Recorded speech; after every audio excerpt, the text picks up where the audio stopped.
வணக்கம் மக்களே. ஏபிஎல் அரசுலேருந்து ஆனந்தன். நாளைக்கு நம்ம வீட்டில் விசேஷம் மார்க்கெட்டில். Yeah it's a big day. Monetary policy நாளைக்கு அனௌன்ஸ் பண்ணுறாங்க. எப்பயுமே இந்த மாதிரியான நாளில் வந்து நாளைக்கு கட் பண்ணுவாங்களா பண்ண மாட்டாங்களா, கட் பண்ணால் மார்க்கெட் ஏறுமா ஏறாதா, இதில் ஒரு சின்ன சின்ன மித்து இருக்குது. மார்க்கெட்டில் வந்து ரேட்டை கட் பண்ணால் மார்க்கெட் வந்து இறங்கி கட் பண்ணால் மார்க்கெட் ஏறும், கட் பண்ணலை இல்லை ஏற்றிட்டாங்க அப்படின்னா மார்க்கெட் இறங்கும் அப்படின்றது. அதை அதை அதுக்கு ஏற்ற மாதிரி நம்ம மக்கள் அந்த மனநிலையில் மக்கள் ட்ரேட் பண்ணுவாங்க. இன்னைக்கு நாம் அது என்ன நடக்க போகுதுன்றதை சின்னதாக மேலோட்டமாக அப்படி பார்க்க போகிறோம். மிஸ் பண்ணாமல் பாருங்கள். ஏன்னா எத்தனை நாளைக்கு தான் டெக்னிக்கலே பார்க்குறது, கொஞ்சம் இந்த ஃபண்டமெண்டலில் என்ன நடக்குதுன்றதையும் சேர்த்து பார்க்கலாம். சரி, உள்ளே போயிடலாம் மக்களே. நாளைக்கு இன்ட்ரெஸ்ட் ரேட்டை கட் பண்ணுவாங்களா பண்ண மாட்டாங்களா? சரி, இப்போ நம்ம என்ன பார்க்கலான்னா, கட் பண்ணுவாங்க அப்படின்னா என்னென்ன காரணத்தினால கட் பண்ணலாம். சும்மாவே ஏதோ போனால் வந்து கட் பண்ண மாட்டாங்களா, அதுக்கு என்னென்ன காரணம்லாம் இருக்குன்னு சும்மா அப்படி பார்க்குறோம். இப்பொழுதைக்கு நம்மளோட இன்ஃப்ளேஷன் இருக்குல்ல, அது ரொம்ப நல்ல ரேட்டில் இருக்குது. அதாவது பிலோ 3 நம்ம மெயின்டைன் பண்ணிகிட்ருக்கோம். அதனால் கொஞ்சம் கட் பண்ணால் ஒன்றும் இன்ஃப்ளேஷனில் பெரிய பாதிப்பு வராது. ஏன்னா பெரும்பாலும் ரேட்டு கட் பண்ணுறதே இன்ஃப்ளேஷனை கண்ட்ரோல் வைக்கிறதுக்கு, இன்ஃப்ளேஷனை பேஸ் பண்ணி தான் அதுதான் மெயின் கோரு. அப்புறம் அது மற்ற ஃபேக்டர்ஸும் எடுத்துக்கிடுவாங்க. இந்த இன்ஃப்ளேஷன் தான் மெயின் அப்படின்றதுனால இப்பொழுதைக்கு இன்ஃப்ளேஷன் வந்து ரொம்ப கொஞ்சம் வருஷமாகவே அழகாக மெயின்டைன் பண்ணிகிட்ருக்கோம். அதனால சரி, கொஞ்சம் கம்மியாக இருக்கிறதுனால ஒரு லைட்டாக ஒரு கட் பண்ணி ரிஸ்க் எடுத்து பார்க்கலாமே அப்படின்னு ஒரு காரணத்தினால இது பண்ணலாம். ரெண்டாவது, சமீபத்தில் டேரிஃப்னால வந்து எக்ஸ்போர்ட்டர்ஸ் வந்து கொஞ்சம் நிறையா சிக்கலில் மாட்டியிருக்காங்க. அப்போது அவங்கள கொஞ்சம் பூஸ்டப் பண்ணுற மாதிரி கொஞ்சம் அந்த ரேட்லாம் கட் பண்ணால் அப்படியே பேங்கிங்கில் கொஞ்சம் சப்போர்ட் பண்ணுவாங்க. அந்த மாதிரியான விஷயங்களுக்காக கொஞ்சம் யோசிக்கலாம். மூணாவது, நிஜமாகவே நீங்கள் கொஞ்சம் கவனிச்சிங்கன்னே தெரியும், இந்த பிஸ்னஸ் பீப்புளுக்கு தெரியும். இப்போ ஒரு 6 மாதத்துக்கு முன்னாடியோ 1 வருஷத்துக்கு முன்னாடியோ இருந்த வேகம், அதாவது கடன் கொடுக்குற வேகம் பேங்க்கிட்ட இப்போ கொஞ்சம் கொஞ்சமாக குறையுதுன்னு நினைக்கிறேன். நான் வாங்குறதில்ல, இண்டஸ்ட்ரியை வச்சு சொல்கிறேன். ஏன்னா அது அவ்வளோ முதல்ல வந்து தேடி தேடி விரட்டி இண்டஸ்ட்ரியல் பீப்புள் கொடுத்துட்டு இருந்தாங்க. இது கேட்குறதுக்கு உங்களுக்கு வெளியே ஆச்சரியமாக இருக்கும், ஆனால் நிஜமாக தான். சக்ஸஸ்ஃபுல்லாக யாரெல்லாம் ரன் பண்ணிட்டு இருக்காங்களோ பிஸ்னஸை, அவங்கள தேடி தேடி போய் பேங்க்கு கொடுக்கும். புது பிஸ்னஸ்க்கு தான் அவங்க வந்து நம்மளை போட்டு தலையை சுத்த விட்டு அடித்து விரட்டி நம்மளை ஒரு மாதிரி ட்ரீட் பண்ணுவாங்க. அதே மாதிரி பிஸ்னஸ் சரியாக பண்ணலை, இது டியூ சரியாக கட்டலை அப்படின்றப்போ நிச்சயமாக அவங்க வந்து ரொம்ப பிகு பண்ணிடுவாங்க. ஆனால் சக்ஸஸ்ஃபுல்லாக பண்ணுறவங்கள தேடி தேடி விரட்டி கடன் கொடுப்பாங்க. ஏன்னா அவங்க டார்கெட் முடிக்கணும்ல, அதுக்காக. ஸோ இப்போது பேங்க் கொஞ்சம் ஸ்லோவர் ஆகிட்டுருக்கு. அதனால ஒருவேளை இந்த மாதிரி கொடுத்தோம்னா இன்ட்ரெஸ்ட் ரேட் கம்மி அப்படின்றதுனால பேங்க் வந்து நிறையா லோனை கொடுக்கறதுக்கு சான்ஸ் இருக்குது. ஸோ மறுபடி பிஸ்னஸ் கூடுறதுக்கு சான்ஸ் இருக்குது. இது வந்து தான் காரணம். ஆனால் இது எல்லாமே எனக்கு தெரியும் சப்ப காரணம். ஏன் சொல்கிறேன்னா, என்னோட கணிப்புப்படி நாளைக்கு ரெப்போ ரேட்டை கட் பண்ண மாட்டாங்க. ஏன்னா பெரிய ரீசன் ஒன்றுமே இல்லை, கட் பண்ண வேண்டிய அவசியம்னு ஒன்றும் பெருசாக இல்லை. சரி, கட் பண்ணாமல் அப்படியே விட்டுட்டு போகிறதுக்கு ஏதாவது காரணம் இருக்கா அப்படின்னு பார்த்தோம்னா அதுக்கும் சில காரணங்கள் இருக்குது. முதல் காரணம், இந்த இந்த பிப்ரவரியிலேருந்து கிட்டத்தட்ட ரெப்போலையும் சரி சிஆர்ஆர்லையும் சரி 100 பிபிஎஸ் குறைச்சிருக்காங்க.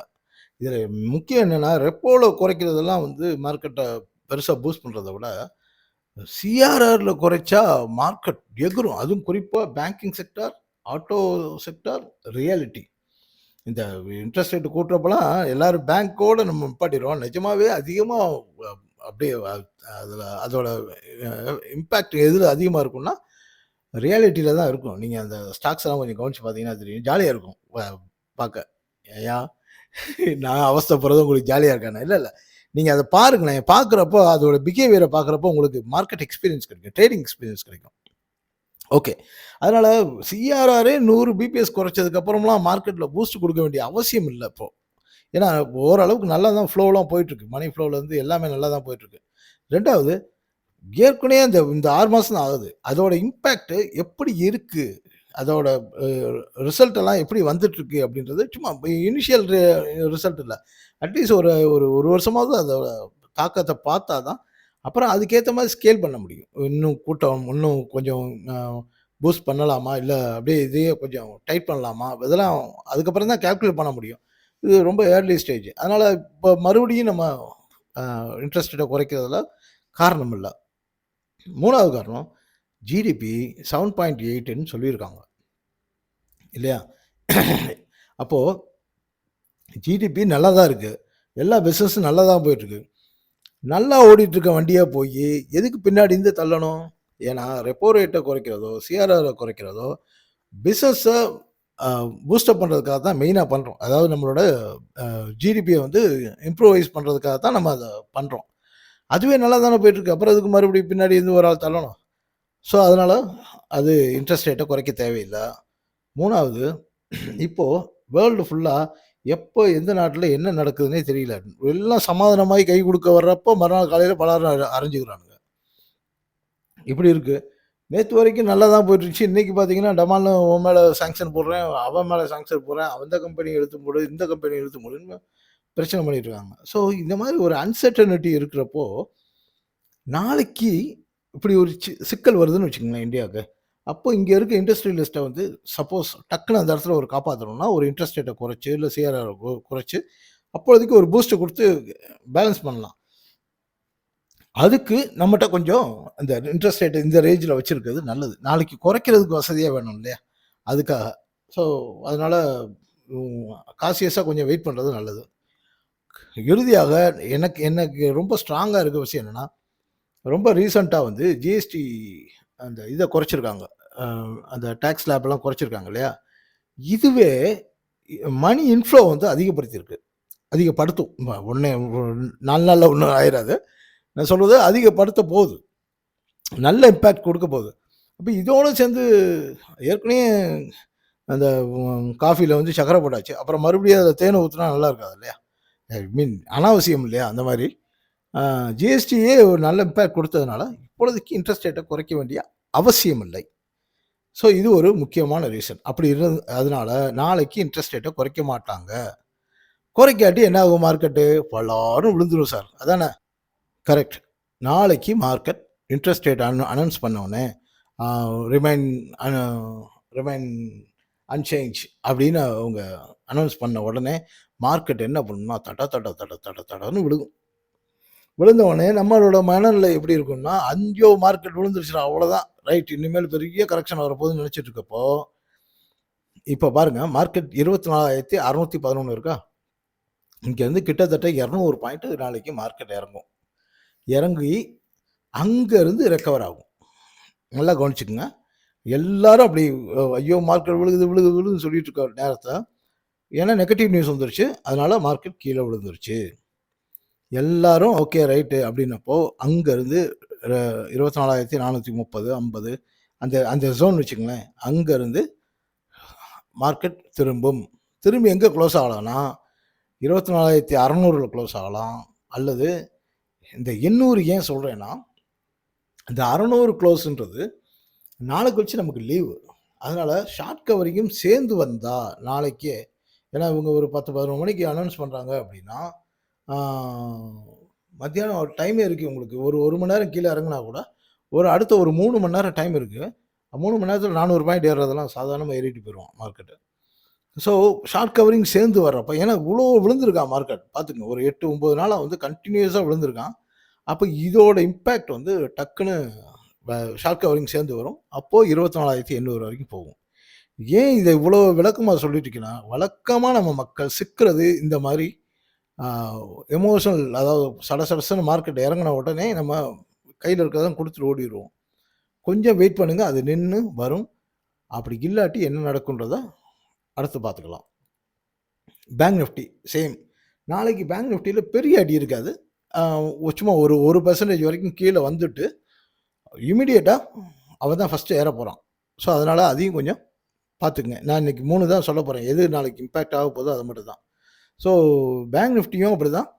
மேல 57,100ல க்ளோஸ் ஆகுறதுக்கு நெறைய சான்ஸ் இருக்கு. ஆ ஏன்னா ஷார்ட் கவரிங் நெறைய வரும்.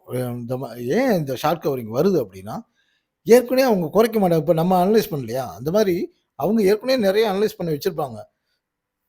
எப்படியும் குறைக்க மாட்டாங்க. அப்படின்னோனே மக்களோட பேனிக்க யூஸ் பண்ணி அ இவங்களும் சேர்ந்து என்ன பண்ணுவாங்க, படபடன்னு ஒரு செல்ல குடுத்தோனே அப்படியே படபடன்னு இறங்கும். அப்போ அந்த பேனிக் யூஸ் பண்ணி ஏற்கனவே இருந்த ஷார்ட் எல்லாம் கவர் பண்ணுவாங்க. ஸோ அப்போ மார்க்கெட் ரிட்டர்ன் ஆகும். ஸோ இந்த இந்த சைக்காலஜிக்கல் அ அம் ட்ரேடிங்க வந்து கொஞ்சம் மைண்ட்ல வச்சுக்கங்க. ரைட்டு. அடுத்ததாக இம்பாக்ட் குடுக்க போறது ஆட்டோ செக்டார். ஆட்டோ செக்டார் பெருசா விழுகுற மாரி தெரியல. இந்த மந்த்லி குளோசிங்கும் சேர்த்து வச்சு தான் சொல்றேன். பெரிய அளவுல இதாகுற மாரி தெரியல. ஸோ திருப்பி ஒரு ரிட்டர்ன் மேல போறதுக்கு சான்ஸ் இருக்கு. அப்படி ஒருவேளை கீழ வந்தா, நாளைக்கு இந்த இவங்கலாம் படபடன்னு இறக்குறதுனால வந்தா, அதிகபட்சமா 26,000 வரலாம். அதுக்கு கீழ வர்றதுக்கு ரொம்ப சான்ஸ் கம்மி. வேற ஏதாவது நாளைக்கு வேற ஏதாவது நெகட்டிவ் நியூஸ் வந்தா கொஞ்சம் இறங்கலாம். இல்ல அதர்வைஸ் இதுவும் திரும்ப 26,550 நல்ல மேக்ஸிமம் ஒரு பெரிய கரெக்ஷனோ இல்ல ஏதோ ஒரு பூஸ்டான நியூஸ் வந்துச்சுனாலும் 27,000 வரைக்கும் போலாம். இந்த 3 செக்டார் மட்டும் இன்னைக்கு பார்த்துருக்கேன். இத தவிர ஐடி செக்டார் வந்து நாளைக்கு அ இந்த இந்த நியூஸுக்கும் ஐடி செக்டாருக்கும் ஒண்ணும் பெரிய இது இல்ல. ஸோ அங்கேயும் ஷார்ட் கவரிங் வர சான்ஸ் இருக்கு. காரணம் நாளை கழிச்சு லீவு. மெட்டல் இண்டெக்ஸும் ஓரளவுக்கு நல்லா இருக்கு. ஆ financial Nifty okay. Fin Nifty அதுவும் நாளைக்கு பேங்க் நிஃப்டி மாரி தான் ரெக்கவர் ஆகும். மற்றபடி ஆ மந்த்லி ரிவ்யூ வந்து போடலாம். இன்னைக்கே வேணுமா? நாளைக்கு போடலாமா? ஏன்னா இன்னைக்கே போடணும்னா நைட் உட்காந்து வேலை பார்க்கணும். இல்ல நாளைக்கு போடலான்னா, நாளைக்கே அந்த இம்பேக்ட் பார்க்கணும்னா, நீங்க இன்னைக்கு கேளுங்க. கமெண்ட்ல சொல்லுங்க. இன்னைக்கு நைட்டே போடட்டுமா? நாளைக்கு நாளைக்கு அத போட்டா போதுமான்னு. அவ்வளோதான் மக்களே. நன்றி, வணக்கம்.